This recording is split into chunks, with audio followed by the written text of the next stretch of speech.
కార్యదర్శులు శ్రీ గుజ్జల ప్రేమేందర్ రెడ్డి గారు, డాక్టర్ కాసం వెంకటేశ్వర్లు గారు, ఎక్స్ఎమ్ఎల్సీ ఎన్ రామచంద్రరావు గారు, జైరాబాద్ పార్లమెంట్ ఇన్ఛార్జ్ అయిన శ్రీ బద్ద మహిల్పాల్ రెడ్డి గారు, రాష్ట్ర అధికార ప్రతినిధి శ్రీమతి సునీతారెడ్డి గారు, అమర్నాథ్ గారు, సోలంకి శ్రీనివాస్ గారు మరియు ఇతర పెద్దలు ఈ యొక్క సమావేశంలో పాల్గొంటారు. ముందుగా మొట్టమొదటిసారిగా వీరు శ్రీ అనురాగ్ సింగ్ ఠాకూర్ గారు మన కొత్త మీడియా సెంటర్కు వచ్చినందుకు వారికి Bharatiya Janata party media centre తరఫున సత్కరిస్తూ ఈ యొక్క మన శాల్వాతో సత్కరిస్తాం. ఆ తర్వాత ప్రెస్ కాన్ఫరెన్స్ మొదలవుతుంది.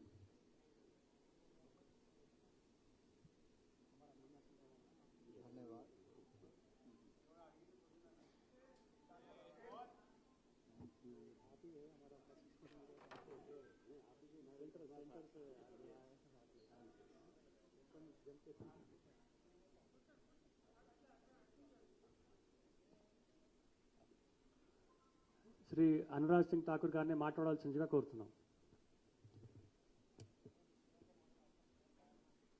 नमस्कार साथियों, मुझे कहा गया कि मीडिया सेंटर का उद्घाटन कल ही हुआ और ओपनिंग बैट्समैन के रूप में मुझे उतारा गया. आजकल वर्ल्ड कप चल रहा है और वर्ल्ड कप में इंडियन टीम एक के बाद दूसरी जीत दर्ज करवा रही है, लेकिन जीतने के लिए अच्छा खेल भारतीय क्रिकेट टीम खेल रही है. सट्टे के रास्ते सत्ता में पहुंचना, ये कैसा जीत के लिए कांग्रेस का प्रयास? सट्टे के रास्ते सत्ता, तो सट्टे से सत्ता का ये खेल, ये कांग्रेस को बहुत भारी पड़ेगा. छत्तीसगढ़ में कोयला घोटाला हो, शराब घोटाला हो, घोटाले के बाद घोटाला बाहर आया, मुख्यमंत्री के कार्यालय के अधिकारियों तक को उसमें गिरफ्तार किया गया. कांग्रेस के बड़े नेताओं से पूछताछ हुई. हजारों करोड़ रुपया लूट के माध्यम से कांग्रेस ने छत्तीसगढ़ में कमाया. एक तरह से कहा जाता था कांग्रेस के लिए छत्तीसगढ़ की सरकार और छत्तीसगढ़ एटीएम बन गया है, ऑल टाइम मनी. पूरी कांग्रेस की भरपाई वहां से होती थी, लेकिन कांग्रेस का पेट है जो जल्दी भरता नहीं है. सत्ता में आने के लिए विदेशी ताकतों का हाथ भी और विदेशी पैसा भी महादेव ऐप वालों के थ्रू पहुंचाया गया. महादेव का नाम भी यहां पर खराब किया. और मैं तो ये कहूंगा कि घोटाले पे घोटाला तो किया ही, ये महादेव ऐप से सामने आया कि कांग्रेस की सरकार ऊपर से नीचे तक पूरी भ्रष्टाचार में फंसी हुई थी. मेरे भाई और बहनों, यही नहीं, अगर राजस्थान में देखेंगे तो कांग्रेस ने जहां मुख्यमंत्री का कार्यालय है, सचिवालय में ही जो विभाग मुख्यमंत्री के पास है, उसके अधिकारी से 2 करोड़ से ज्यादा पैसा सचिवालय में पकड़ा गया. 1 किलो से ज्यादा सोना पकड़ा गया. और अभी कर्नाटक में इनकी सरकार बनी ही थी, वहां से भी करोड़ों रुपए इनके नेताओं से पकड़े जाते हैं और उसकी फंडिंग तेलंगाना से लेके अन्य राज्यों तक की जाती है. विदेशी पैसे, विदेशी ताकतों का कांग्रेस उपयोग कर रही है चुनाव जीतने के लिए. उसका उदाहरण महादेव ऐप के 508 करोड़ रुपया मुख्यमंत्री भूपेश बघेल को देने की बात जो सामने आई है, इसने कई सवाल खड़े किए हैं कि कांग्रेस भ्रष्टाचार के पैसे से सत्ता में आना चाहती है, क्योंकि अन्य राज्यों में कांग्रेस की गारंटियां फेल हो चुकी हैं.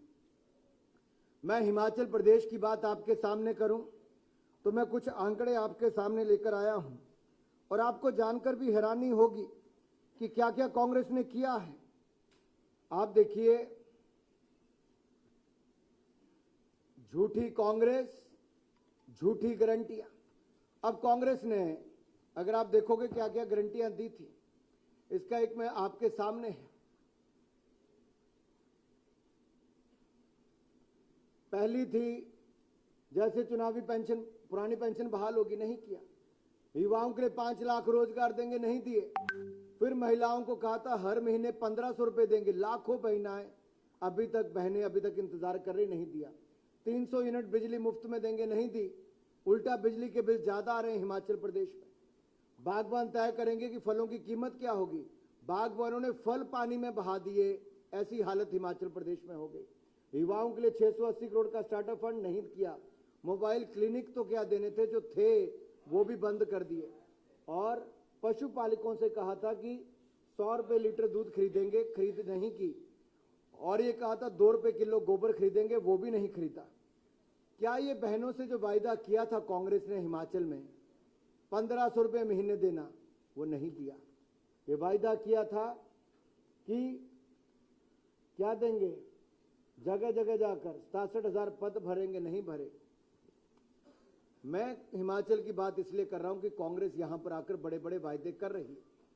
मैंने कांग्रेस की बात पहले इसलिए की क्योंकि पैसा कांग्रेस, कर्नाटक से भ्रष्टाचार का और विदेशों से, यूएई से पैसा, अब विदेशी धन, विदेशी ताकतें और ऐप, नए नए तरीकों के माध्यम से कांग्रेस सट्टे के पैसे से सत्ता में आना चाहती है। 508 करोड़ रुपया मुख्यमंत्री भूपेश बघेल को देने की बात सामने आई है। तो मेरे कई सवाल कांग्रेस पार्टी से पहले यहां पर हैं। क्या यह सत्य है कि छत्तीसगढ़ में कांग्रेस के नेताओं को शुभम सोनी के माध्यम से असीम दास पैसा देता है? कांग्रेस जवाब दे, राहुल गांधी जवाब दे। क्या यह सत्य है कि असीम दास को एक वॉइस मैसेज के माध्यम से यह आदेश दिया गया था कि वो रायपुर जाएं और भूपेश बघेल को चुनाव में पैसा दें? राहुल गांधी जवाब दें। क्या यह सत्य है कि 2 नवंबर को होटल टाइटन में असीम दास ने से पैसा बरामद हुआ? और मेरा चौथा सवाल है कि क्या यह सत्य है कि अलग अलग बैंक अकाउंट में 15 करोड़ रुपए के पीएमएलए के तहत पैसा फ्रीज किया गया? क्या यह सत्य है कि असीम दास नामक एक व्यक्ति से 5 करोड़ 30 लाख रुपया से ज्यादा पैसा जब्त हुआ और ये माना कि 508 करोड़ रुपया अब तक भूपेश बघेल जो कांग्रेस के मुख्यमंत्री, उनको देने की बात कही गई? ये कांग्रेस का हाथ का निशान भी ऐसे, तो 5 सवाल भी मेरे ऐसे ही है। क्या कांग्रेस जवाब देगी? राहुल गांधी जवाब देंगे? और कुछ चैनल ने स्टिंग किए और उन स्टिंग पे भी सत्य सामने आया है। कांग्रेस सत्य के रास्ते सत्ता नहीं, सट्टे के रास्ते सत्ता अपनाना चाहती है। सत्य से तो बहुत दूर हो गई, सट्टे के साथ कांग्रेस दिखती है सत्ता का रास्ता अपनाने के लिए। अब मैं आ जाऊं आपके अपने राज्य तेलंगाना में। मित्रों, जब तेलंगाना का राज्य बना भारतीय जनता पार्टी में, उस समय सांसद था, मैंने पार्लियामेंट में देखा क्या क्या नजारे हुए, कांग्रेस ने क्या क्या ड्रामे रचे, सोनिया गांधी जी की भूमिका क्या थी। इसलिए कांग्रेस कभी सत्ता में यहां पर नहीं आ पाई तेलंगाना में। कांग्रेस चाहती नहीं थी कि तेलंगाना बने, कांग्रेस केवल ड्रामा रचना चाहती थी। लेकिन कितने लोगों की जान गई, जिसमें मेरे युवा भाइयों की जान गई है। उसका खून कांग्रेस के हाथ पर है, खूनी पंजा है कांग्रेस का, जो युवाओं ने जान दी तेलंगाना बनाने के लिए। लेकिन केसीआर से मेरा बड़ा सवाल यह है, आप पार्टी का नाम बदल सकते हो, बीआरएस कर सकते हो, लेकिन भ्रष्ट चेहरा अपना छिपा नहीं सकते। अपने परिवार के भ्रष्टाचार को केसीआर छिपा नहीं सकते हैं। यह युवाओं से किया गया वायदा कि 1 लाख रोजगार देंगे, अरे 10 साल बीत गए, ना रोजगार दिया, ना 3,000 रुपए महीना बेरोजगारी भत्ता दिया।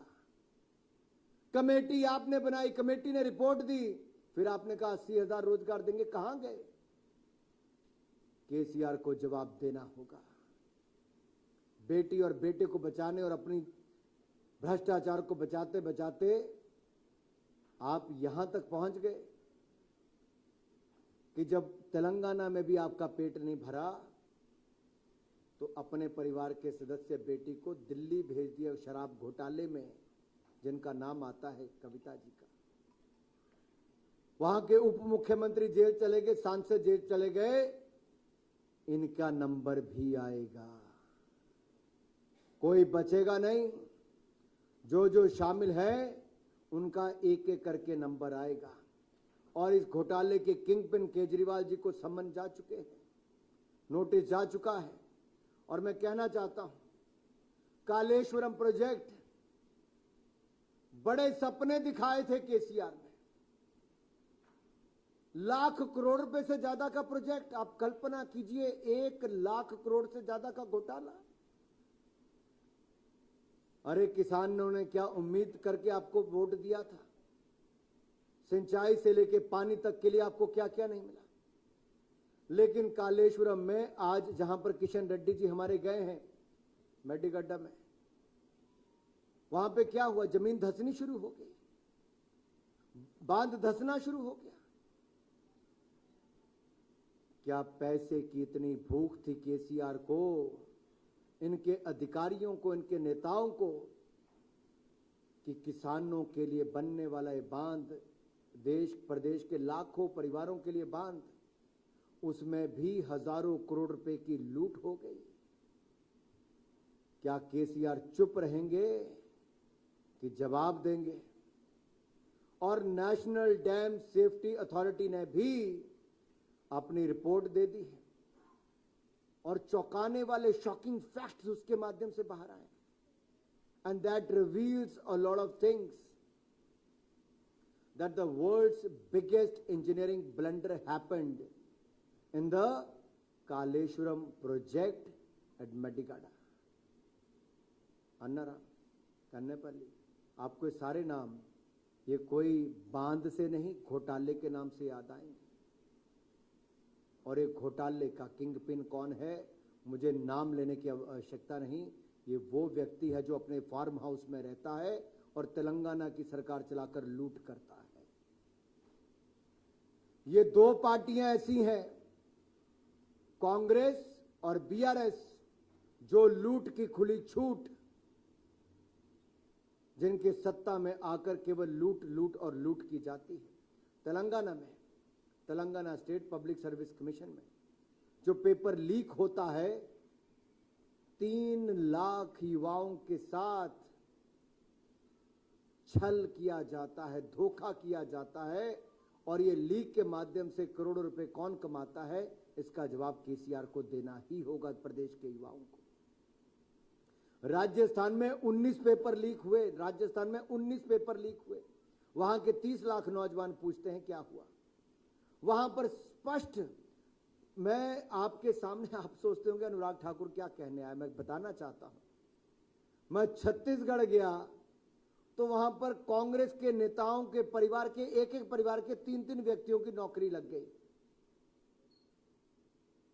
ये पब्लिक सर्विस कमीशन नहीं, ये इनके परिवार सिलेक्शन कमीशन बन गए हैं। ये पब्लिक सर्विस कमीशन नहीं रहे, ये इन पार्टियों के सर्विस कमीशन बन के रह गए हैं। ये पेपर लीक करने वाले सर्विस कमीशन बन के रह गए। इनकी व्यवस्थाओं पर सवाल खड़े हो गए जब ये पेपर लीक के मामले सामने आने शुरू हुए। अरे युवाओं ने जिन्होंने अपना बलिदान दिया था, त्याग किया था, उनको बदले में क्या मिला है, सवाल ये खड़ा होता है। वहां महादेव ऐप के नाम पर 508 करोड़ रुपया भ्रष्ट मुख्यमंत्री भूपेश बघेल लेते हैं। ये सवाल है हमारा उनसे। यहां सिंचाई योजना पर, पानी के डैम पर 1 लाख करोड़ से ज्यादा के डैम में कितने हजार करोड़ की, यहां तो सबको पता है कि कमीशन का रेट क्या चलता है। हिसाब लगा लीजिए खुद, कितना गया होगा, किसकी जेब में गया होगा। जो बांध 2 साल में धंसना शुरू हो गया, बनने से पहले धंसना शुरू हो गया, उसके पीछे कितना बड़ा ब्लंडर रहा होगा, कितनी बड़ी लूट हुई होगी, कितनी बड़ी छूट मिली होगी। सवाल मैं आपके भी लेना चाहता हूं, लेकिन सवाल उससे पहले मैं 3 खड़े करके जा रहा हूं। कांग्रेस पार्टी जवाब दे। राहुल गांधी तेलंगाना में आकर केसीआर पर आरोप लगाते हैं, अपने मुख्यमंत्री पर जवाब दे। राजस्थान की लूट, पानी जहां राजस्थान एक एक बूंद के लिए तरसता था, मोदी सरकार ने पैसे की कमी नहीं रखी, लेकिन वहां पर गहलोत सरकार ने, गहलूट की सरकार ने पानी में जो लूट की है जल जीवन मिशन में, वो हजारों करोड़ की है। उस पर ईडी के छापे चल रहे हैं। महादेव ऐप के माध्यम से 508 करोड़ रुपया लेने वाले भूपे, क्या कहा मैंने, भूपे, भ्रष्टाचार करो, भूपे करो, यानी कि भूपेश को पेमेंट करो। ये चल रहा है, पेमेंट करो और सब छुट्टी पाओ। अब केसीआर के नाम पे क्या चल रहा है आप सबको पता है। मेरे भाई और बहनों, ये 3 उदाहरण आपके सामने हैं कि ये लूट की खुली छूट गैर भाजपा राज्यों में क्या है। और अगर इस राज्य को बचाना है और बाकी राज्यों को बचाना है, तो जैसे देश में ईमानदार सरकार मोदी जी ने दी, हमें तेलंगाना में भी कमल का फूल खिलाना है। धन्यवाद। ఏమైనా ప్రశ్నలు ఉంటే ఒకరి తర్వాత ఒకరు అడగాల్సిందే కోరు You can raise your question in Hindi or English, please. आपका जरा परिचय भी करिए, आप जरा परिचय भी करिए, आपका नाम और परिचय भी करिए। मैं राजकिरण हूँ सर, न्यूज़ नेशन चैनल से। सर मेरा एक सवाल है कि कालेश्वरम आप बोल रहे हैं कि 1 लाख करोड़ का घोटाला हुआ है, मगर केटीआर जी ने कह रहे हैं कि सिर्फ 80,000 करोड़ का प्रोजेक्ट है, यहाँ पर 1 लाख करोड़ कहाँ से घोटाला हुआ है? चलो वही बता दें कितने का किया। मैं पूछता हूं कि वही बता दें कितने का घोटाला किया। ये तो मानते हैं कि घोटाला हुआ, ये भी मानते हैं कि डैम धंसना शुरू हो गया, ये भी मानते हैं कि लीक हो गई, ये भी मानते हैं वर्ल्ड्स बिगेस्ट इंजीनियरिंग ब्लेंडर हुआ। तो मेडीगड्डा में कितने पैसे खाए केटीआर जी, जरा केसीआर से ही पूछ के बता दे। राज रेड्डी HMTV, हर बार आता इधर, प्राइम मिनिस्टर साहब आता और अमित शाह आता, भ्रष्टाचार हो रहा है, परिवार सरकार हो रहा है, कालेश्वरम ATM हो रहा है, अभी तक एक्शन नहीं ले रहा है बोल के कांग्रेस प्रचार कर रहा है। BRS BJP एक ही है बोल रहा है कांग्रेस।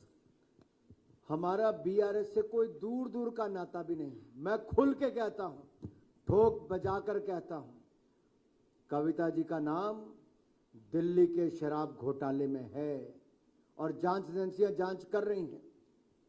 अगर दिल्ली के उप मुख्यमंत्री को नहीं छोड़ा, दिल्ली के सांसद को नहीं छोड़ा, दिल्ली के मुख्यमंत्री को अगर नोटिस चला गया है, तो कविता का दिन भी दूर नहीं रहेगा। पहली बात मैं कहना चाहता हूं। दूसरा, यहां के कालेश्वरम प्रोजेक्ट में मेडीगड्डा हो या बाकी स्थान हो जहां पर बांध धंसा है, जो भ्रष्टाचार हुआ है, यहां पर भी जांच होगी और कड़ी कार्रवाई की जाएगी। इनके पाप इनको बहुत महंगे पड़ेंगे, इनका भ्रष्टाचार इनको जेल की सलाखों तक लेकर जाएगा। आज मैं आपकी प्रेस कॉन्फ्रेंस में कहकर जा रहा हूं। सर, अनेरी रिपब्लिक टीवी से, जैसे कि आपने छत्तीसगढ़ महादेव बेटिंग स्कैम के बारे में मेंशन किया, रिपब्लिक टीवी ने ही इस स्टिंग ऑपरेशन को एक्सपोज किया था, लेकिन अब ऐसे सामने आ रहा है कि जो मेन अक्यूज के जो अंकल है, उन्होंने ये रिवील किया है कि Chhattisgarh government was demanding money, और साथ ही साथ भूपेश बघेल का ये स्टेटमेंट है कि there is a way and they are trying to tarnish his image because of the elections and there is nothing of that sort is what Bhupesh Baghel says. Bhupesh Baghel ji की इज्जत और नाम तो तार-तार पहले ही हो चुका था। जब शराब घोटाला छत्तीसगढ़ का 5,000 करोड़ का सामने आया हो, कोयला घोटाला सामने आया हो, तो इसमें उनके अधिकारियों के नाम और उनके लिंक साफ नजर आए। अब महादेव ऐप के माध्यम से 508 करोड़ तो एक आंकड़ा भी आया है, अभी ना जाने कितने करोड़ों की और अगली डिटेल आएगी। भूपेश बघेल की सरकार में चर्चित था, घोटाला करो, भूपे करो। और मैं कह रहा हूं आपको, मैं आपके चैनल को, रिपब्लिक को बधाई देता हूं, आपने स्टिंग करके सच्चाई को सामने लाए हैं। बाकी भी अगर करेंगे तो सच्चाई सामने आएगी। Sir,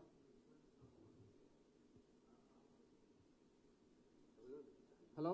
Yeah, you can ask. I mean, I can hear you.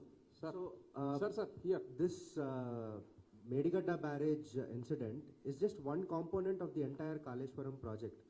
Do you think there is a need to assess maybe the other components or the other barrages for any engineering defects? Because so far they only tested the and check the Medigadda barrage? I think you raised a very valid question. If you look at the National Dam Safety Authority, they have given their report. I mean, that itself, revealed shocking facts about the engineering blunder, and that might be because of the corrupt practices of the current government in the state of Telangana. And you rightly mentioned that other aspects must be looked into, but at the same time, what holds the water is the dam. And if that is going down, that clearly shows it's not safe. That clearly shows the blunder has happened. That clearly shows that there was corruption in the process. Now, all we have to see is that who are involved, what kind of money has been siphoned off, what are the other safety blunders or the engineering blunders happened in the process. But once the probe starts, the facts can come at the later stage. Sir Abdul Bashir from India today this side आज तक से sir Kamal Nath ने बयान दिया है, कमलनाथ जी ने, कि बाबरी मस्जिद के जो ताले हैं, और मैं आपको ये भी कहता हूँ कि जैसे कह रहे थे कि 80,000 करोड़ से बढ़ के प्रोजेक्ट की कॉस्ट 1,35,000 करोड़ तक हो गई थी. It escalated. It started with very less amount initially, and you all know that. And how time and again they have escalated to 1,35,000 crore rupees. Sir Kamal Nath ji ने हाल ही में ये कहा कल कि राजीव गांधी जी ने राम मंदिर के ताले खोले थे, बीजेपी इसका श्रेय मत ले. तो इस पर आप क्या कहेंगे सर?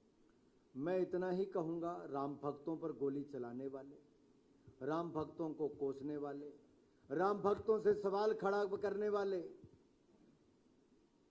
कि जय श्री राम नारा तो लगाओगे, मंदिर कब बनाओगे, तारीख कब बताओगे, तो कहते थे. आज हम कहते हैं 500 साल का इंतजार खत्म किया तो भारतीय जनता पार्टी की सरकार में नरेंद्र मोदी जी ने कोविड के समय भी शिलान्यास भी किया, अब उद्घाटन करने का काम भी करने वाले हैं. सर राहुल गांधी अभी हाल ही में यहाँ पे आए थे और पब्लिक मीटिंग में जब वो पब्लिक को एड्रेस कर रहे थे, उस वक्त उन्होंने कहा कि बीजेपी और बीआरएस का एक अलायंस है और इसी वजह से केसीआर के अगेंस्ट कोई केसेस नहीं है, चाहे वो ईडी हो, आईटी हो या फिर कोई और एजेंसी के केसेस हो, वो केसीआर पे कोई केसेस नहीं है.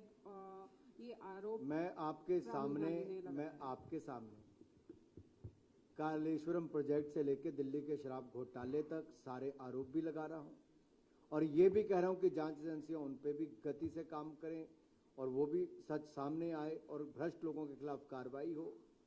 राहुल गांधी से हमें सर्टिफिकेट नहीं चाहिए जो खुद जमानत पर हैं. राहुल गांधी स्वयं बेल में है घोटाले पर. नेशनल हेराल्ड घोटाले में राहुल गांधी जी और सोनिया गांधी जी जमानत पर हैं, और एक नहीं कई घोटाले के आरोप उनके ऊपर हैं. कांग्रेस पार्टी घोटालों से घिरी हुई है. कम से कम कांग्रेस को तो ईमानदारी का सर्टिफिकेट किसी को नहीं देना चाहिए, जिनके अभी सरकारें आई और उनके लोग भ्रष्टाचार में संलिप्त पाए जा रहे हैं. Last question from Telugu channels please. Last question Telugu channel వారు ఎవరైనా అడిగేది ఉంటే సార్ అడగండి. లాస్ట్ క్వశ్చన్ ఎవరు లేరు కదా, పూछे. सर केटीआर जी ने कल कहा था कि पिछली बार 2018 में सिर्फ बीजेपी यहाँ पर एक सीट आया था पूरे 119 में, अब के बार तो वो भी नहीं आने वाला है. इस तरह की उन्होंने आरोप किया है. कैसा देखता है? और जो भी दिल्ली से यहाँ पर लोग आ रहे हैं उनके फ्लाइट चार्जेस सिर्फ फजूल में जा रहे हैं. इस तरह की स्टेटमेंट. मैं इतना ही कहूंगा, केटीआर जी अपनी चिंता करें. जो भ्रष्टाचार किया उसके चलते जवाब अब इनको देना पड़ेगा, तो थोड़ा तैयारी कर लें. इनकी सरकार में जो घोटाले हुए हैं, और मैं एक बात और कहना चाहता हूं, जब बाई इलेक्शन हुआ, चाहे दुबक्का का हुआ या हमारा हुजूराबाद का हुआ, वो कौन जीता? भारतीय जनता पार्टी ने जीती, जब पूरी सरकार ने अपनी ताकत लगा दी. तब क्या हुआ था केटीआर और केसीआर को? यहीं पर जीते थे और यहीं पर विधानसभा के चुनाव भी जीतेंगे. और जब यहां पर महानगर के चुनाव हुए तब भी भारतीय जनता पार्टी ने ताकत के साथ चुनाव लड़ा, और मैं 48 सीटें हम लोग जीते. और मैं एक बात सबसे कहना चाहता हूं, भारतीय जनता पार्टी सदा तेलंगाना के हक के लिए लड़ती रही. 9 लाख करोड़ रुपया नरेंद्र मोदी जी की सरकार ने तेलंगाना राज्य के लिए दिया है केंद्र से। दूसरी ओर केसीआर की सरकार है जिसने कहा था हम गरीबों को 2 कमरे का पक्का मकान बनाकर देंगे, नहीं दिया। कहा था दलित परिवारों को, अनुसूचित जाति के परिवारों को 10 लाख रुपया मिलेगा, नहीं दिया। जिनको मिले भी उनसे 30% कमीशन के आरोप सामने आए। कहा था 3 एकड़ जमीन देंगे, नहीं दिया। कहा था 3,000 रुपया बेरोजगारों को देंगे, नहीं दिए। अरे एक नहीं, मैं अनेक बातें ऐसे बता सकता हूं। और मेरी खुली चुनौती केसीआर, केटीआर और उनके पूरे खानदान को है कि आप अपने 2 पुराने जो चुनाव के वायदे थे, इलेक्शन मैनिफेस्टो, हिम्मत है तो केसीआर जी सामने आइए और उस मैनिफेस्टो पर चर्चा कीजिए कि आपने कितने वायदे पूरे किए। कांग्रेस की गारंटियां कर्नाटक और हिमाचल में फेल हुई तो केसीआर के वायदे और इलेक्शन मैनिफेस्टो यहां पर फेल हुआ तेलंगाना में। भ्रष्टाचार के नए आयाम अगर छत्तीसगढ़ और राजस्थान में हुए तो कांग्रेस ने जो देश में सरकार चलाई तब भ्रष्टाचार किया और अब राजस्थान छत्तीसगढ़ में किया है। विदेशी पैसे से चुनाव जीतने का आरोप लगाता हूं मैं राहुल गांधी जी पर, सोनिया गांधी जी पर, खड़गे जी पर, कांग्रेस पार्टी पर। ये महादेव ऐप के माध्यम से विदेशों से पैसा आया है। राहुल गांधी जी जवाब दें और किन विदेशी ताकतों का, किस विदेशी पैसे का उपयोग ये चुनाव जीतने के लिए कर रहे हैं। अब सत्य नहीं, सट्टे के रास्ते सत्ता में आना चाहते हैं तो सत्य से दूर और सट्टे की राह पर कांग्रेस चली है। धन्यवाद। धन्यवाद Anurag ji, and thank you all for the media persons. We have a high-tiered